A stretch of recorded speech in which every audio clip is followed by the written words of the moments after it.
Hello and welcome, fellow riders.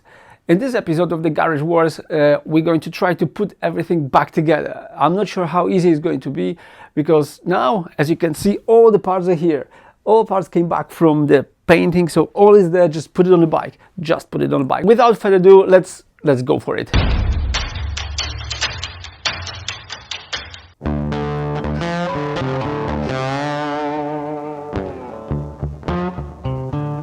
Okay guys, so the first thing we're gonna do is we're going to put the rocker cover back. Okay, that's what it looked like. Well, I painted this one myself. It looks quite good now, but is it going to be good overall? I'm not sure, so let's find out. This one is technically easier because there's no cables, nothing else to attach, just in the right position. That already looks quite cool if you ask me. We've got 4 screws to attach. We need Allen key for it.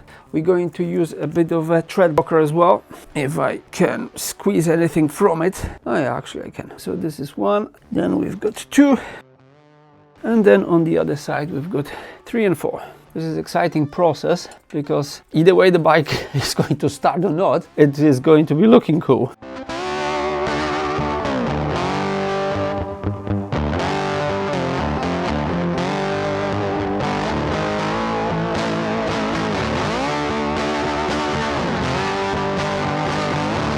That's looking good. I wanted this wrinkly look so it matches my engine more or less. It's not perfect, but for self-painting I don't think it's too bad. So that's the one. The second rocker cover is slightly trickier. It's because you need to put the cable through it, okay, and then we need to wriggle it in the right place.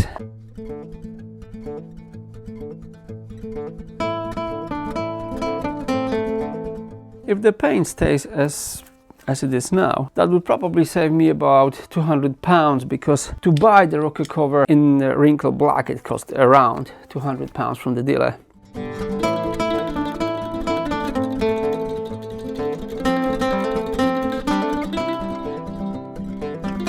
Half of the battle is to have right tools, so this kind of extension can be very helpful in a difficult situation. So this job is done, guys. So just let me know in your comment what you think about my new rocker covers. Do you like it or you prefer the chrome one? I think it looks quite cool, but the aim of this whole transition is to change the bike to black matte, so we want to black it out, so that's why I decided to paint them black. Let me know in a comment what you think. Right guys, next on our list is one of the side covers. Technically that should be easier because it's clip-on, but you never know with those things. Yay! And it is on. So again, what do you think? I think it looks pretty sick. Well, of course, you know, depending on what you like, because some people like some colors, some people like some decals. I prefer it that way. Maybe in the future I'm going to put something there like a logo of 48, but at the moment I'm quite happy with the black. Well, we'll see how this one goes. So this one technically shouldn't be too difficult either. So let me put it in place. We have to remove the oil cap. Let's see what we can do here. Yeah, that should go like that. So first you put the top on and then you clip it on the bottom. And there we go. Going to put the cap back. Okay, so far so good. In the future I might replace this cap with the black one, but we'll see. At the moment I think it looks pretty cool. It's adding up something. Now I don't know if you remember from the last episode before, I put everything in the marked envelope. So we're going to start with front fender. Now here's the thing about front fender. I'm not sure, do I want to put the front fender on or not? Because as I said before, I would like to make it in kind of a bobber. So maybe at first I just put the bracket on and no fender. And what do you think, guys? What would you do? Would you put the fender on or you prefer this more bobberly like look? What do you think, guys? Because I'm not entirely sure what I want to do. It looks kind of cool, but do I want the fender or not? When it's a bit wet outside, it would be a benefit of having fender. Same protection for stones or other things. I don't know. Maybe I am going to put it on. Let's see. After short deliberation, I decided I am going to put the fender on, because after all, I can always take it off and then see how would it be to ride without it. But at the moment I think it's the right thing to do. Tell you what, guys, this whole blue thread blocker is a pain in the ass if you ask me. It goes everywhere and also it's sticky like hell. I know it's the whole point for it to be sticky, because it's supposed to keep all the screws in the right place. But as I said, in my opinion, pain in the ass. The front fender is attached to the bracket by 4 screws. What do you think, guys? But I think it is pretty cool. I quite like the look of it. So I think I'm going to keep it for now. Right, guys, so the front fender is attached to the bike by the bracket, and the bracket is attached by 4 screws. As I said to you, the most important thing is to have the right tools, because if you got the right tools, that makes your life so much easier and you can avoid a lot of swearing. That's what happens to me quite often, and I learned it hard way. So if you don't have right equipment, you will be swearing. That's what I'm saying, that you see, in the case of the front fender, the access is a bit limited. So the best is to have extension that makes your life much easier when you're putting screw back on. Because otherwise, it is possible, of course it's possible. But as I said before, you'll be swearing. Another tip for you, when you get too excited and try to put all together very quickly, very often you finish with bashing with your spanner against the engine, or what is even worse, against the freshly painted tank. So don't do that. Take it easy, take your time, or cover your engine, so in that case you won't be hitting it.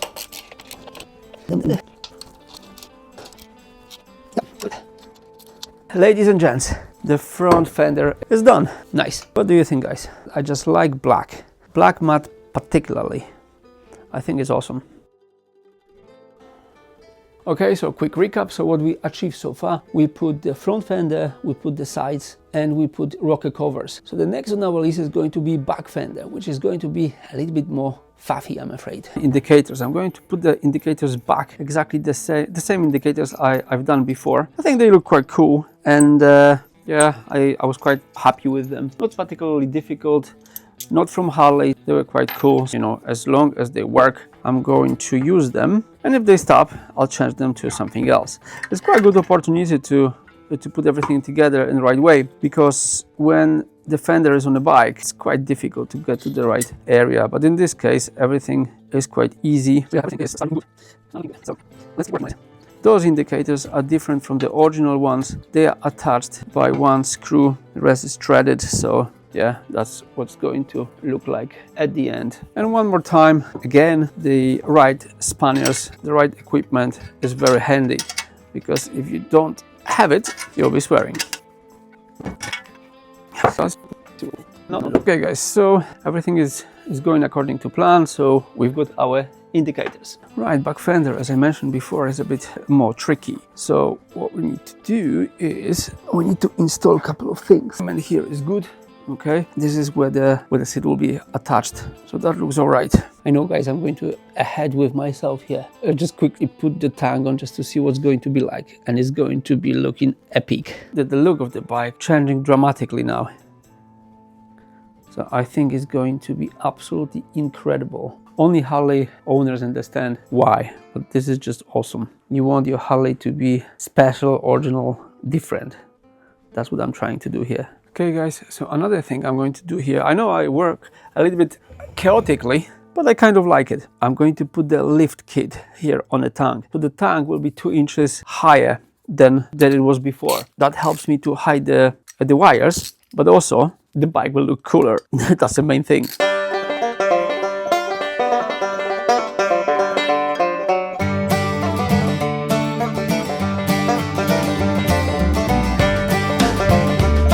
Right, coming back to the rear fender, guys. Rear fender, it's a bit tricky, for me anyway, because I'm planning to not only put the existing indicators, but also I would like to put the tail light. So I'll show you here. It matches perfectly the space over there, and it also is going to be looking quite cool. So I'm going to crack on this one as well.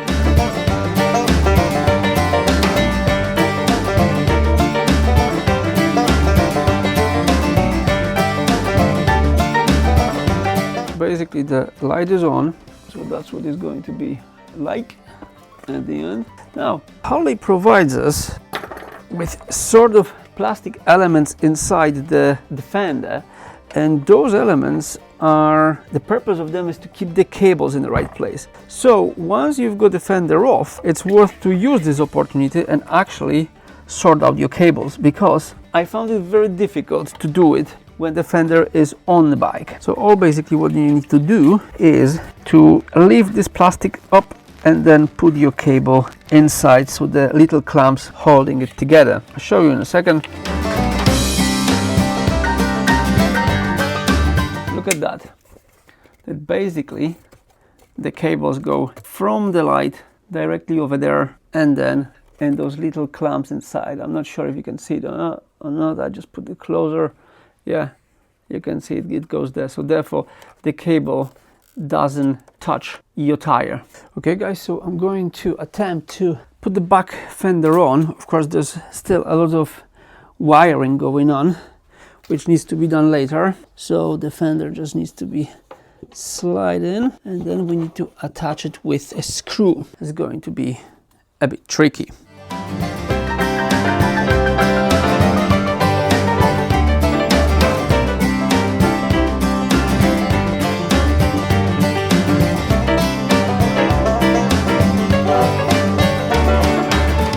Then we need to do further fixing, but we're going to do it next time. All right guys, so that's it in this episode of the Garage Wars. Thank you very much for watching. Thank you very much for being with me.